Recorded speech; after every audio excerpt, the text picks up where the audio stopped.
Intellectual stew. Intellectual stew with James Kirkland. Powerful and provocative. Prophetic and practical. Have you ever found yourself? Are you dating for that person? Informative and I feel inspirational. every bit of it. Like, I'm not trying to waste my How you gonna do better if you don't know what better looks like? I do. Intellectual stew. Come on, let's talk about it with me, the mind massager. Intellectual stew. Intellectual stew with James Kirkland.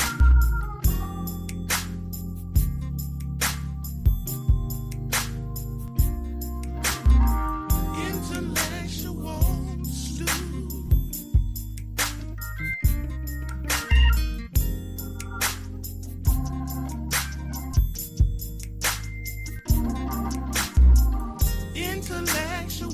Intellectual stew.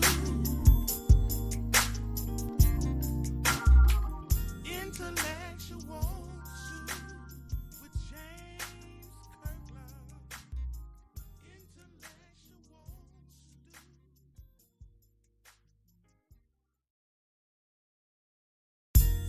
Intellectual stew. Intellectual stew with James Kirkland.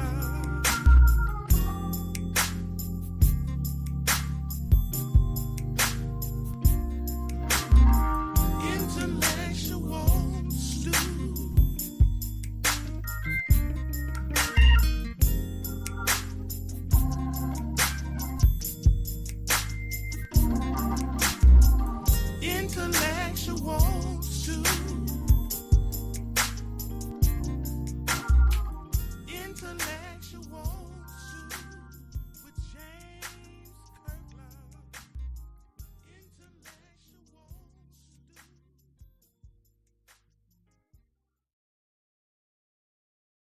Intellectual stew. Intellectual stew with James Kirkland.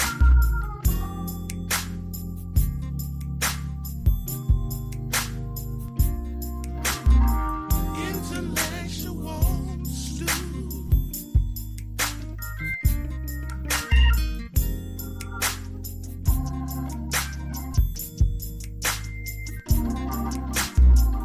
Intellectual stew with James Kirkland. Intellectual stew. Intellectual stew. Intellectual stew with James Kirkland.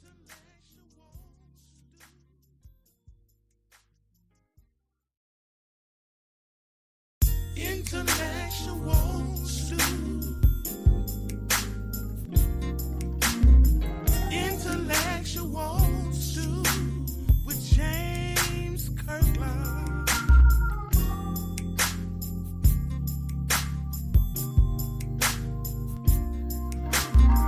Intellectual stew.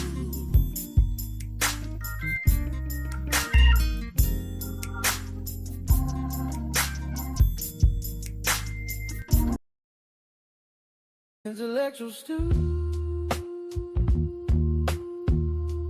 Oh, we're cooking something true.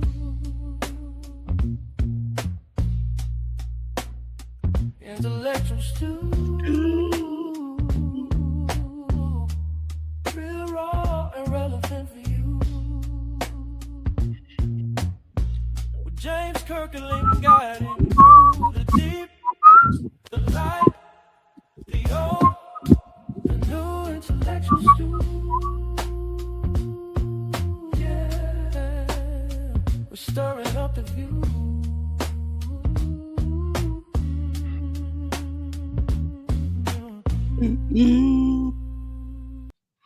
All right, what's up? What to do? Time for another episode of the Intellectual Stew with yours truly, James Kirkland, aka the Mind Massager. Just wanted to come on for a few minutes. I hadn't been coming on as much lately. Uh, doesn't mean I don't miss you. Doesn't mean I don't think about you. But working on something. I'm working on something. Working on something. So I hope everyone is doing well. As you come in tonight, do me a favor. Say, say let me know where you're listening from, and we'll get into this in just a moment. But we'll get into this. I'm ready to get into this. Honestly, I'm ready to get into this. But do me a favor, share it, share it, share it, share it, share it. Let people know what we're doing. Let people know that the intellectuals I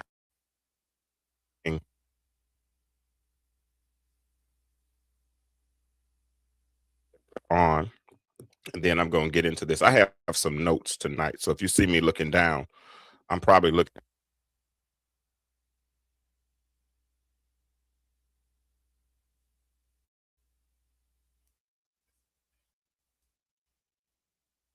on Facebook, on social media. I was laying in the bed and I don't know why it hit me like a ton of bricks, but just like a ton of bricks, it hit me. It said, I need $3.2 million. Not that I have any specific debt, not that I'm thinking I want to buy a nicer house, nothing that I want to gain materially. But I was laying in bed. I said to myself, I said, I need 3 million. I said $3.2 million. Now I was sitting there, and as I did that, of course, Philippians 4:6 came to mind. And it said, where we are to make our requests known to God. Prayer and request known to God. So I put it in the atmosphere. I need $3.2 million. Not, like I said, not for anything specific. But I'm 53 years old. I'm thinking about retirement in the next several years. Want to make sure that when I do retire, I have enough to live. They say the average person, especially self-employed person, retires with $70,000 in the bank. Well, you're not going to live a long time off of $70,000, right? And even the 401k thing that we do, that's tax deferred, we do that, and it sounds good in theory until you get 59 and a half years old, and the house is paid for, so you no longer get that tax credit. The children are grown and gone, so you no longer get that tax credit. So you have this big lump sum of money that you've saved over the last 20 or 30 years that dissipates quickly through taxes, right? So because it was tax deferred doesn't mean that you don't have to pay taxes. It means you don't pay them now, you pay them at a later date. So so I get it, and you don't have the benefit, but it's good to have something, as far as retirement. But I'm laying there in the bed, and I said I need $3.2 million. That's what I said. I need $3.2 million. And when I thought about that, it's not an emotional problem, because I can sit here and say I want $3.2 million. I can say I need it. I can say all these types of things, and I can be very emotional. I can cognitively, because I have the ability to dream and the ability to imagine. I can imagine myself with the money. I can imagine myself going on trips. I can imagine myself buying, very nice luxury cars and having nice luxury homes and I know people who make over $1 million a year, and those people, imagine people who make $100,000 a month, literally, and you got a $200,000 house. They can literally pay your house off in 6 months. Things, so they think on a different order, right? They're on a different level, so what I learned was, and the reason why you haven't seen me as much is because I'm a part of a inner circle group, and a lot of those people in that group are millionaires. And if they're not millionaires, they're moving towards millionaire status. They think on a totally different order. We're learning. Our coach Derek Harper is teaching us how to build AI systems, and building these AI systems. It requires, there it is. It requires that that I had to change my way of thinking. It's my way of how I process in life, you know, even everything that I process and whatnot. I'm glad I went to therapy during this particular time, but I was in therapy because it helped reframe or change the way I think. So when I sit down and I think about a $3.2 million goal, that's what I'm gonna say, a $3.2 million goal, because it's, you know, I don't owe anybody that kind of money. You know, I don't have that kind of debt, so I don't have to worry about that. But if that's what I want, it's going to require that I think different, right? And what I end up having to do, if I want to build a $3.2 million blueprint, if I want to build a $3.2 million blueprint, I have to build a revenue machine. I can't just make money. So that change, it requires a different way of thinking, because $3.2 million is not emotional, it's mathematical.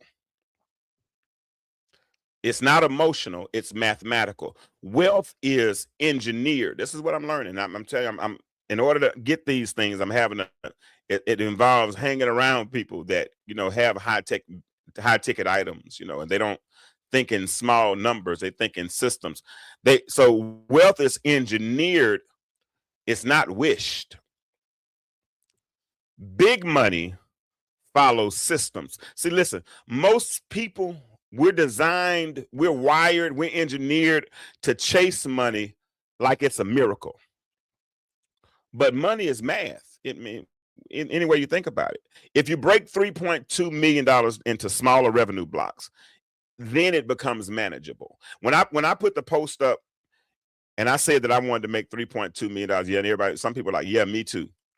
Some like, go check your cash app. Some say go sweep around your house, it might be fine. And they're joking, but I'm serious. I need to make $3.2 million.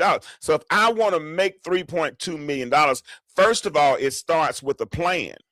So I can't look at $3.2 million in one lump sum as though I'm going to go viral and make it overnight, or somebody's going to see what my plight and donate this to me. No, if I'm going to make $3.2 million, I have to break it down into smaller revenue blocks so that it becomes manageable. Listen, millionaires don't think in totals. They think in models. Let me say that again. Most millionaires don't think in totals. They think in models. What does that mean? 80% of millionaires are self-made. Most reached wealth through business ownership and systematic investing, not through windfalls. It took work. Let's break down the math. In order to make $3.2 million, let's break it down. What if you had a business and you had 32 people that paid you $100,000? That's $3.2 million. Okay, you don't have a $100,000 client? Okay, cool. What if you had 320 people, 320 clients that were paying $10,000 a year? Okay, you don't have $10,000 clients? Okay, cool. What if you had a good system, something that could really benefit people, and you had 3,200 people that were paying you $1,000 a year? $3.2 million. Okay, you don't have $1,000 clients. What if you had a really good system that really benefited people? It solved a problem for people, and you had 900 clients paying you $297 a month for 12 months. Guess what that is? $3.2 million in 1 year. It's doable if you break it down in manageable. I remember, and I didn't have the stick-to-itiveness then. When I was getting into the credit, when I was flirting getting into the credit repair game. And when I thought about getting into the credit repair business, the thing they were teaching us was how to, market to people, get a CRM, get people on monthly payment plans, and try to get as many clients as you can. And then you're building revenue, or you're making revenue in your sleep. That's the breakdown. So when you talk about a $3.2 million blueprint, you don't look at it as money. You don't look at the money, you look at the model. And if you put the model in place, then if you follow the systematic model, 900 clients at $297 a month, that's 3.2 million in a year. Now I said I need $3.2 million. I didn't say I had to have it in a year. I can say I want to make it over the next 5 years. So those numbers start to change drastically, right? They start to change drastically. Instead of making 900 clients at $297 a month, now I can break it down to $97 a month and have 2,700 clients over. Does that make sense? Does that make sense? So when you look at $3.2 million as one mountain, it's intimidating. But when you break it into repeatable transactions, it becomes achievable, because recurring income is how real wealth is built. Recurring income is how real wealth is built. Listen, businesses with recurring revenue models are valued 2 to 8 times higher than one-time sales businesses. The subscription economy has grown over 435% in the past decade. But we want to sell people something one time. Think about beauticians. I've seen beauticians get wealthy because they have something people need, and people come back monthly, people come back weekly, people come back. And if they have repeat clients, those repeat clients are like subscriptions. They're repeatable transactions. And that's how you build wealth. That's how you got to see a lot of them doing very, very well, especially if they manage their money. So this is how you do it. And this is how I'm doing it. So if we're going to do it, let's do it together. You ready? You build. Thank you, Coach Derek Harper. Appreciate you. Build a solution-based business.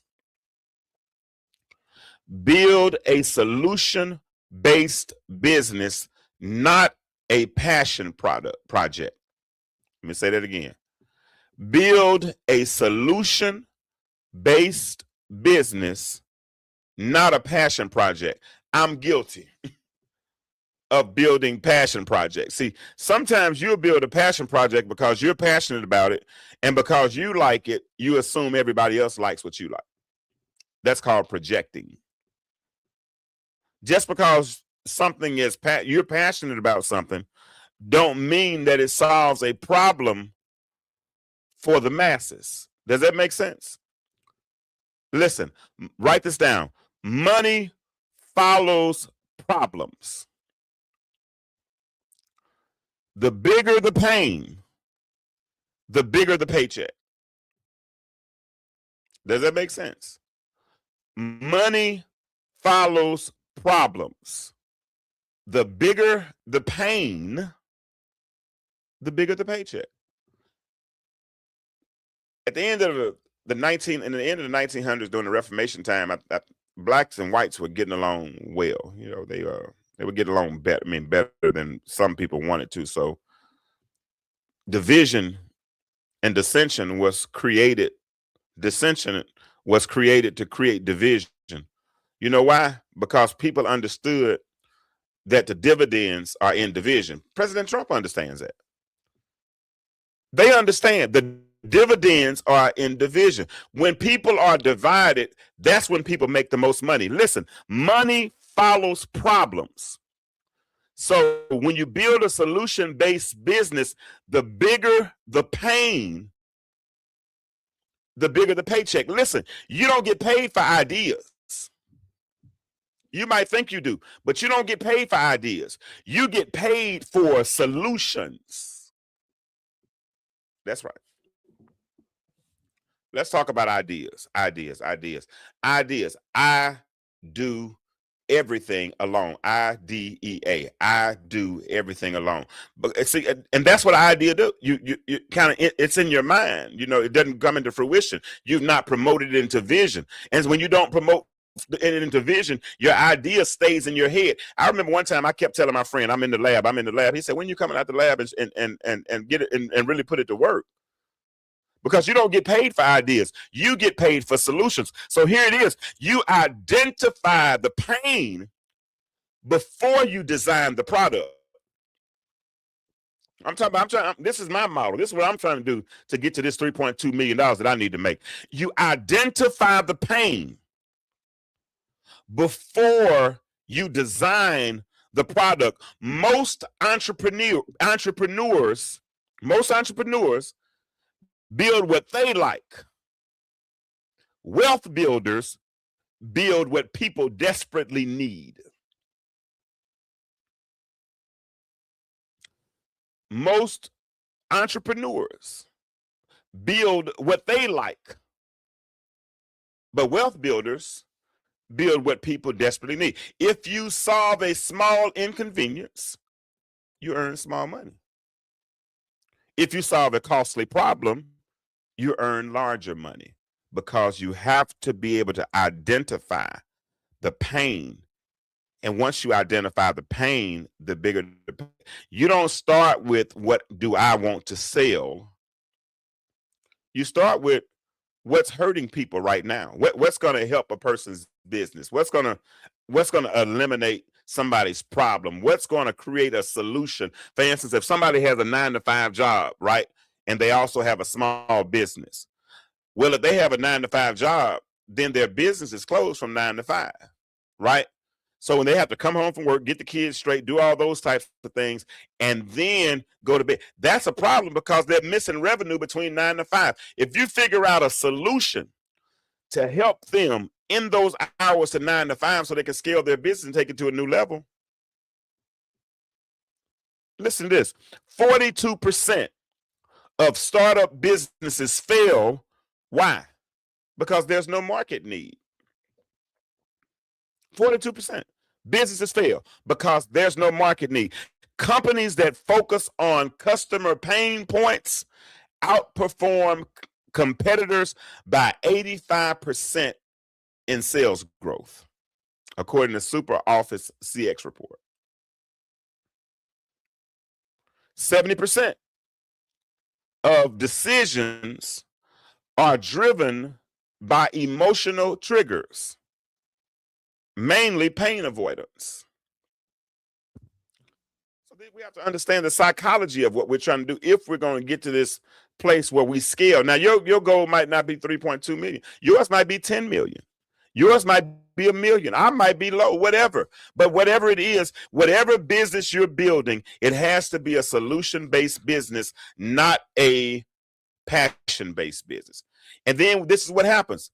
When you get ready to pitch to your customers, you identify the pain before you pitch. How do you identify the pain? Number one, ask this question. What is costing you money? For instance, that person that has a job working 9 to 5 that they can't let go yet, but they're still trying to build this what I'm trying to give me a business on the side. They're still trying to build this what is it called? I can't even think of the word for it, where people event planner. They're trying to build this event planning business, but they can only build the event planning business or work on the event planning business because they get off at 5 between 7 and 11 and on Saturday and Sunday, and now they're burnt out. They don't have time, yada, yada, yada. But if they had a system in place that could answer phones, that could return, that could read emails, that could return emails, that could send out invoices, that could send out payment links, that could do all of these things for them while they're working their 9 to 5 job. And all they got to do is check their emails. And all they got to do is check their bank account. And all they got to do is just check their system, because they've identified the pain. They've said, what is costing you money? What's costing your time? What's costing you time? What is stressing them out? And then ask this question. Find this out. What are you find out what they're complaining about publicly. And then when you find out what they are complaining about publicly, guess what has happened? You have identified the pain. Pain is revealed in complaints. Listen to what people say repeatedly. And then every complaint that you hear is a business opportunity. If someone is overwhelmed, that's a systems problem. If someone is losing leads, that's a marketing problem. If someone is anxious about death or legacy, that's an insurance problem. And listen, businesses lose 20 to 30% of revenue annually. Why? Because of inefficiencies. 61% of small businesses struggle with lead generation. 56% of Americans cannot cover $1,000 emergency if something were to happen right now. So we have to figure out what is the pain before we pitch. What is the problem? How is that problem costing them money? How is that problem costing them time? What's stressing them that person out about that problem? And what is it that they are complaining about publicly? Once you've identified the answer to those questions, you have also identified the pain. Then here's the next thing. You start to solve expensive problems. How do you solve expensive problems? I'm glad you asked. You solve expensive problems when you help someone make money. You solve expensive problems when you help someone make money. How else? You solve expensive problems when you help someone save money. You solve expensive problems when you help someone protect money. You solve expensive problems when you help someone automate chaos. If they don't have to respond every time someone makes a comment on a Facebook page or sends an email, if there's a trigger, if they fill out a form or anything like that, for instance, like tax companies right now. Tax companies are a lot of tax consultants right now are overwhelmed because during these 3 or 4 months, they're getting so many phone calls. Everybody's wanting to know what's going on with your tax, what's going on. But if you have a system automated that could do intake, they can have all their information when they come in. You can already have it entered into the system. So when they come in, all you're doing is scoring it, looking at it. When you can automate when you help someone automate chaos, you're solving expensive problems. You're probably helping them live a little longer too because it's not as much stress. The fastest way to solving expensive problems, the fastest way to wealth is when you figure out how to solve expensive problems. When you help someone increase revenue or reduce risk, you move from a vendor to a value partner. Value partners get paid differently. When I hear my coach and all those guys talking about they getting $30,000 and $40,000 clients and $50,000 and $60,000, that's just one client. We got one client, one person in the group that I'm in. She is she gets on stages and talks about AI. They pay her $15,000, $20,000. She's getting $20,000 clients, $50,000 clients, $60,000. You're getting all of these clients, and when you add all of these up and you get this repeated revenue, that's the quickest way to get. But you have to be able to solve. First of all, you got to be able to identify the pain problem, but then you have to solve expensive problems. And as I said earlier, once you identify what the problem is, then you build the product around the pain. Businesses that automate their processes businesses that automate their processes increase productivity by up to 40%. 72% of consumers say experience is a key factor in purchasing decisions because people want to be acknowledged. Nobody wants to be ignored. And sometimes you get overwhelmed. And when you get overwhelmed, you just don't have time. And if you don't have time, you might forget to send the email.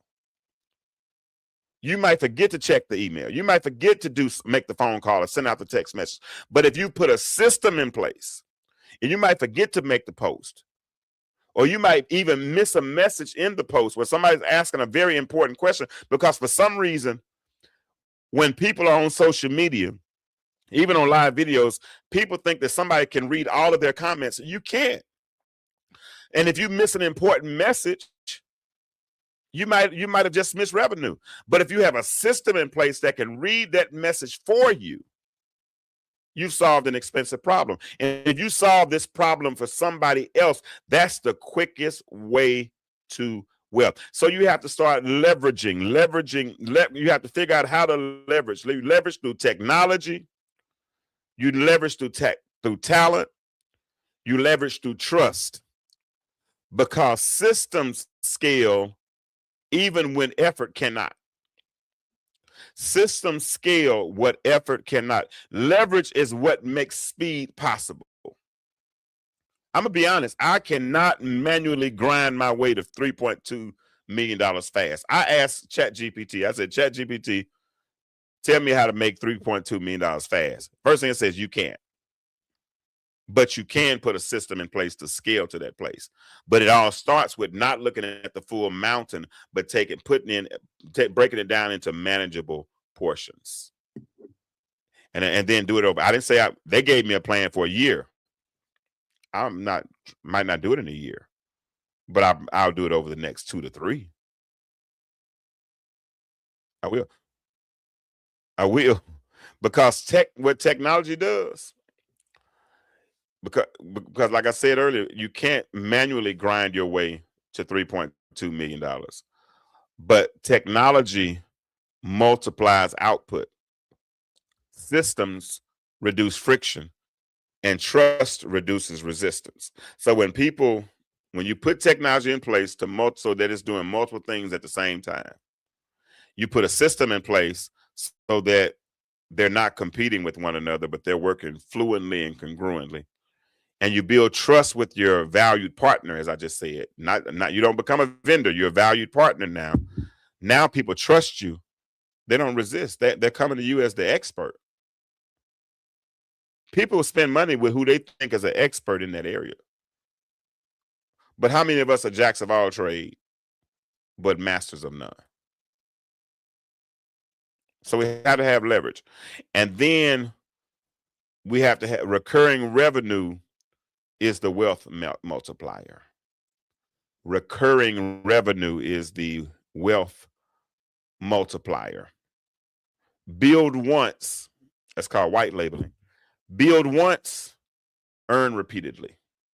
Build a system that solves a problem, that identifies a pain point, and then helps make someone's life or business easier. You build it once and you earn repeatedly off of that same system, because if it helps one person, guess what? It's going to help other people. So you have to build a system, but we want to build off of passion. We want to build what we think everybody else needs. It don't work like that. Build once, earn repeatedly, because predictable income reduces stress. Once you build that system, like I have a system that I'm building for churches. And what it's called Sister Clark. And what Sister Clark does is she allows the church to remain open 24 hours a day. So many, we hear all these people talking about how much churches make and how much pastors make, but the average church don't make money like that. They don't. Average church pastor works a full-time job is bivocational. That's the word. And a lot of churches close. They have service from 11 to 1 on Sunday. They're closed until choir rehearsal. They got to come and turn the heat on for choir rehearsal. Then they might have Bible study, but during that other time they're closed. So what's the problem? I've put a system in place that will enable the church to be open 24 hours a day, 7 days a week. But that's only identifying a pain point, identifying a problem, identifying that pain point, and then building a system that solves that problem. And then I build it once so it can be used repeatedly. That means several churches can use the same system. If you build something that you can build once and earn off of it repeatedly, that's the way to build manageable portions to get that ultimate goal that you're seeking to make. Listen, stability attracts investors and opportunity. It's amazing to hear my coach, like I said, talk, and some of the people that talk to him for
Now, I'm almost finished, but last thing, and this is the biggest issue, and I'm so glad that God has taken over my life and just taken ultimate. I've given him control because he's ordering my steps, and I've taken therapy. I've gone through therapy. I'm going through different things.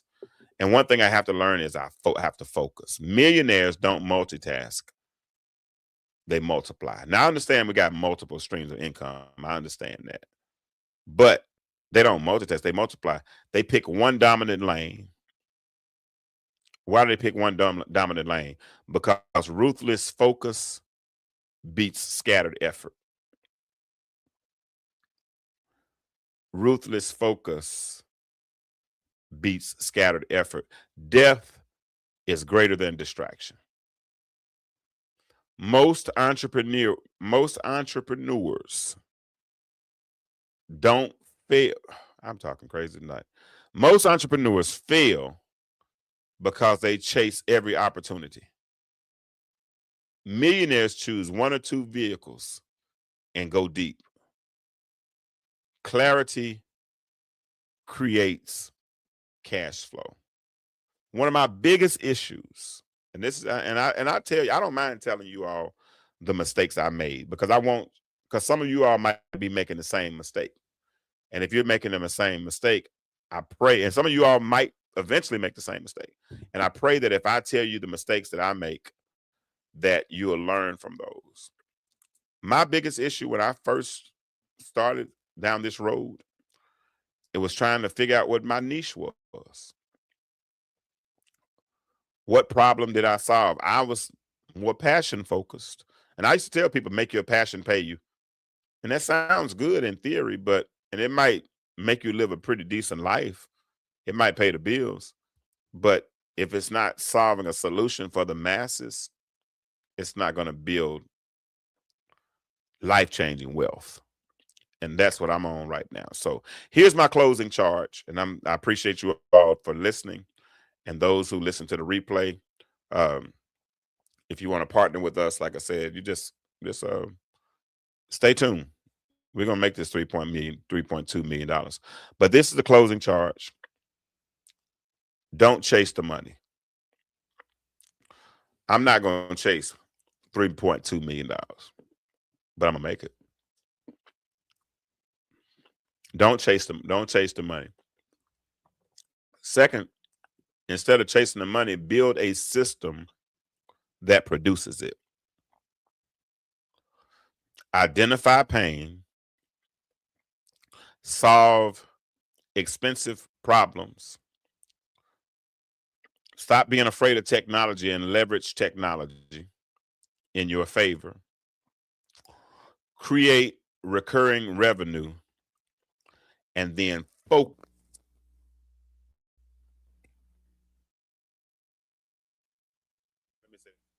I act like I can't. I say relentlessly. Don't chase the money. Build a system that produces it. Identify the pain. Solve expensive problems. Leverage technology. Create recurring revenue. And finally, focus relentlessly. Listen, this has been the Intellectual Stew with yours truly, James K, aka the Mind Massager. I hope you all picked up something as we all seek to make this 3.2 million, whatever your goal is. And remember this, the world is changing. My question for you is, why do you remain the same? Y'all have a good night, and we'll catch up with you on the rebound. Intellectual stew. Oh, we're cooking something true. Intellectual stew. Real raw and relevant for you. With James Kirkland guiding through the deep, the light, the old, the new. Intellectual stew. Yeah, we're stirring up the view.